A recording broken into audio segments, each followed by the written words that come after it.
Okay, today I'm going to share one of my favorite shaped rolls that you can add such a great look of appearance in your basket of rolls. This is called our Butterflake. And what I like to do is our dinner rolls, I like to take them out, let them thaw for maybe a half hour, 40 minutes, and I'm gonna combine two of them together.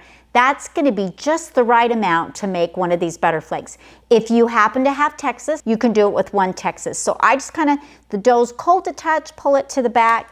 I'm going to take my scissors. We're just going to clip this, go deep, not all the way through, and then we're just going to do maybe two more on each side. And then what you want to do is make sure you spray your muffin tin, and then you're just going to put this down in your muffin tin.